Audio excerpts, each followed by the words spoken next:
Hello ನಮಸ್ತೆ, filmy ಡ್ರಾಪ್ಸ್ಗೆ ಸ್ವಾಗತ. ಯಾರು ಈ ವಿಡಿಯೋ ನೋಡ್ತಿದ್ರೆ ಖಂಡಿತವಾಗಿ ನಮ್ಮ ಒಂದು ಚಾನಲ್ಗೊಂದು ಸಬ್ಸ್ಕ್ರೈಬ್ ಮಾಡಿ, ಅದೇ ರೀತಿ ಲೈಕ್ ಮಾಡಿ, ಅದೇ ರೀತಿ ಕಮೆಂಟ್ ಕೂಡ ಮಾಡಿ ಅಂತಲೇ ಹೇಳಕ್ಕೆ ಇಷ್ಟಪಡ್ತೇನೆ. ಅದೇ ರೀತಿ ಯಾರು ಹೊಸದಾಗಿ ಬಂದಿದ್ರೆ ಅವರು ಕೂಡ ತಪ್ಪದೆ ಒಂದು ಈ ನಮ್ಮ ಚಾನಲ್ಗೊಂದು ನಮ್ಮ ಪ್ರೀತಿಯಿಂದ ಸಪೋರ್ಟ್ ಮಾಡಿ ಅಂತಲೇ ಹೇಳಕ್ಕೆ ಇಷ್ಟಪಡ್ತೇನೆ. ಅದೇ ರೀತಿಯಾಗಿ ಎಮರ್ಜೆನ್ಸಿ ಅನ್ನೋ ಒಂದು ಅಫಿಷಿಯಲ್ ಟ್ರೈಲರ್ ಈಗಾಗಲೇ ಬಂದಿದೆ ಅಂತಲೇ ಹೇಳಬಹುದು ಅಂತ ಹೇಳಕ್ಕೆ ಇಷ್ಟಪಡ್ತೀನಿ. ಯಾರು ಈ ಟ್ರೈಲರ್ ನೋಡಲಿಲ್ವ ಖಂಡಿತವಾಗಿ ಒಂದು ಸಲ ನೋಡ್ಕೊಂಡು ಬನ್ನಿ ಅಂತಲೇ ಹೇಳಕ್ಕೆ ಇಷ್ಟಪಡ್ತೀನಿ. ಅದೇ ರೀತಿಯಾಗಿ ಕಂಗನಾ ರನೌತ್ ಅವರ ಒಂದು most waiting of the movie ಅಂತಲೇ ಹೇಳ್ಬೋದು ಅಂತ ಹೇಳಕ್ಕೆ ಇಷ್ಟಪಡ್ತೀನಿ. ಯಾಕೆಂತ ಹೇಳಿದ್ರೆ ಎಮರ್ಜೆನ್ಸಿ ಯಾವ ರೀತಿ ನಮ್ಮ ಭಾರತದ ಸಂವಿಧಾನದ ಮೂಲಕ ಒಂದು ಹಿಸ್ಟ್ರಿಯ ಮೂಲಕ ಒಂದು ನಡೀತು ಅಂತ ಹೇಳಿದರೆ ಅದನ್ನು ಒಂದು ಕನ್ನಡ ಚಿತ್ರದ ಮೂಲಕ ಒಂದು ನಟಿಸಿದ್ದಾರೆ ಅಂತಲೇ ಹೇಳಬಹುದು ಅಂತ ಹೇಳಕ್ಕೆ ಇಷ್ಟಪಡ್ತೀನಿ. ಅದೇ ರೀತಿಯಾಗಿ ರಾಜಕೀಯದ ಉತ್ತಮ ಒಂದು ಚಿತ್ರಣದ ಮೂಲಕ ಈ ಮೂವಿನಲ್ಲಿ ತೋರಿಸಲಾಗಿದೆ ಅಂತಲೇ ಹೇಳಬಹುದು ಅಂತ ಹೇಳಕ್ಕೆ ಇಷ್ಟಪಡ್ತೀನಿ. ಅದೇ ರೀತಿಯಾಗಿ ಇಂದಿರಾ ಗಾಂಧಿರವರ ಈ ಮೂವಿಯ ಜೊತೆಗೆ ಒಂದು ನೈಜ ಚಿತ್ರಣವನ್ನು ಎಮರ್ಜೆನ್ಸಿ ಈ ಮೂವಿನಲ್ಲಿ ತೋರಿಸಲಾಗಿದೆ ಅಂತ ಹೇಳೋದು ಅಂತ ಹೇಳಕ್ಕೆ ಇಷ್ಟಪಡ್ತೀನಿ. ಅದೇ ರೀತಿಯಾಗಿ ಅನುಪಮ್ ಖೇರ್ ಇರ್ಬೋದು,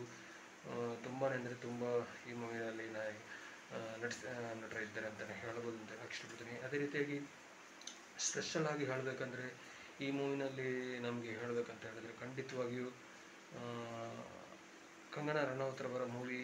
ಯಾಕಂತ ಹೇಳಿದರೆ ಈ ಲೆವೆಲ್ಗೆ ಬಂದಿರಬೇಕಂತ ಹೇಳಿದರೆ, ಯಾಕೆಂತ ಹೇಳಿದ್ರೆ ತುಂಬಾ ಅಂದರೆ ತುಂಬ ಈ ಮೂವಿ ಮಾಡಬಾರ್ದಂತೆಯೇ ಕಂಗನಾ ರನೌತ್ ಅವರಿಗೆ ಇತ್ತು ಅಂತಲೇ ಹೇಳ್ಬೋದು ಅಂತ ಹೇಳಕ್ಕೆ ಇಷ್ಟಪಡ್ತೀನಿ. ಅದೇ ರೀತಿಯಾಗಿ ಏನೇ ಆಗಲಿ ಅವರು ಈ ಮೂವಿನನ್ನು ಮಾಡಿದ್ದಾರೆ ಅಂತಲೇ ಹೇಳ್ಬೋದು ಅಂತ ಹೇಳಕ್ಕೆ ಇಷ್ಟಪಡ್ತೀನಿ. ಅದೇ ರೀತಿಯಾಗಿ ತುಂಬಾ ವಿವಾದಗಳಿಂದ ಈ ಮೂವಿ ಒಂದು ಸಲ ಸಿಲುಕಿತ್ತು ಅಂತಲೇ ಹೇಳ್ಬೋದು ಅಂತ ಹೇಳಕ್ಕೆ ಇಷ್ಟಪಡ್ತೀನಿ. ಅದೇ ರೀತಿಯಾಗಿ ಏನೋ ವಿವಾದ ಇದ್ದರೂ ಕೂಡ ಒಂದು ಟ್ರೈಲರ್ ಅಂತೂ ಬಂದಿದೆ. ಅದೇ ರೀತಿಯಾಗಿ ಎಷ್ಟರ ಮಟ್ಟಿಗೆ ಪ್ರೇಕ್ಷಕರು ಒಂದು ಇಷ್ಟಪಡ್ತಾರೆ ಅಂತ ಹೇಳಿದರೆ ಇನ್ನೂ ರಿಲೀಸ್ ಆದಮೇಲೆ ಗೊತ್ತಾಗ್ಬೋದು ಅಂತ ಹೇಳಕ್ಕೆ ಇಷ್ಟಪಡ್ತೀನಿ.